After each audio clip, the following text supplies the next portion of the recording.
यवतमाळ जिल्ह्यातील खामलवाडी येथे महाराष्ट्राचे माजी मुख्यमंत्री तथा शेतकऱ्यांचे आराध्य दैवत स्वर्गीय वसंतराव नाईक साहेब यांच्या जयंतीनिमित्त आणि कृषी दिनाचे औचित्य साधून शेतकऱ्यांप्रती कृतज्ञता व्यक्त करणारा प्रेरणादायी कार्यक्रम उत्साहात पार पडला।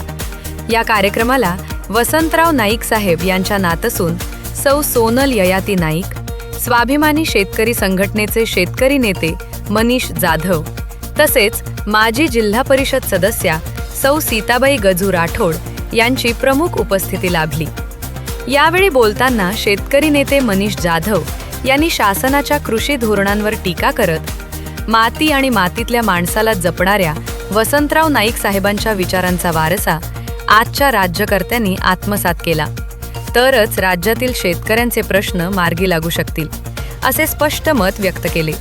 तर सौ सोनल ययाती नाईक यांनी शेतकऱ्यांना भावनिक आवाहन करत आत्महत्येसारखे टोकाचे पाऊल न उचलता पारंपरिक शेतीसोबत आधुनिक तंत्रज्ञानाचा स्वीकार करावा आणि शेतीला जोडधंद्याची साथ देऊन आर्थिकदृष्ट्या सक्षम व्हावे, असा संदेश दिला। या कार्यक्रमाला विकास राठोड, सामाजिक कार्यकर्ते दिनकर राठोड, सरपंच गजानन राठोड, पोलीस पाटील शंकर पवार, सौ वंदना मनोज पवार, कृषी सहाय्यक DG साबणे, समूह सहाय्यक पावडे साहेब, विष्णू राठोड, सोनूबाई देविदास राठोड, विनोद पवार, रमेश चव्हाण यांच्यासह परिसरातील मोठ्या संख्येने शेतकरी उपस्थित होते।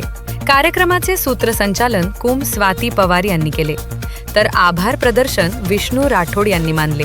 शेतकऱ्यांच्या हितासाठी वसंतराव नाईक साहेब यांच्या विचारांचा वारसा जतन करण्याचा आणि आधुनिक शेतीचा मार्ग स्वीकारण्याचा संदेश देणारा हा कार्यक्रम खामलवाडी येथे उत्साहपूर्ण वातावरणात संपन्न झाला। पहा मराठी 9 न्यूज, आपली बातमी, आपला आवाज।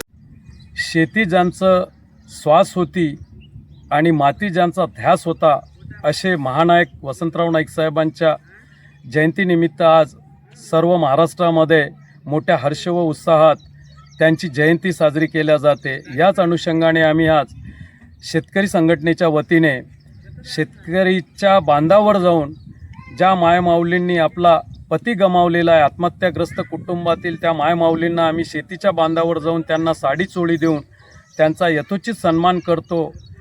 माती आणि मातीतल्या माणसाला जपण्याचं काम वसंतराव नाईक साहेबांनी केलं, पण दुर्दैवाने आजच्या राज्यकर्त्यांना याचा विसर पडलेला दिसतो। राज्यकर्त्यांनी वसंतराव नाईक साहेबांच्या विचाराचा वारसा घेऊन ह्या राज्याचा कारभार करावा। होत असलेल्या आत्महत्या व शेतकऱ्यांच्या दुरवस्थेकडे पाहता आज वसंतराव नाईक साहेबांचेच विचार या राज्याला तारू शकतात। त्यामुळे या जयंतीनिमित्त मी महायुती शासनाच्या राज्यकर्त्यांना आवाहन करतो आपल्या माध्यमातून की त्यांनी शेतकऱ्यांचे आराध्य दैवत वसंतराव नाईक साहेबांच्या विचारावर या राज्याचा कारभार करून शेतकऱ्यांना निरपेक्ष न्याय द्यावा।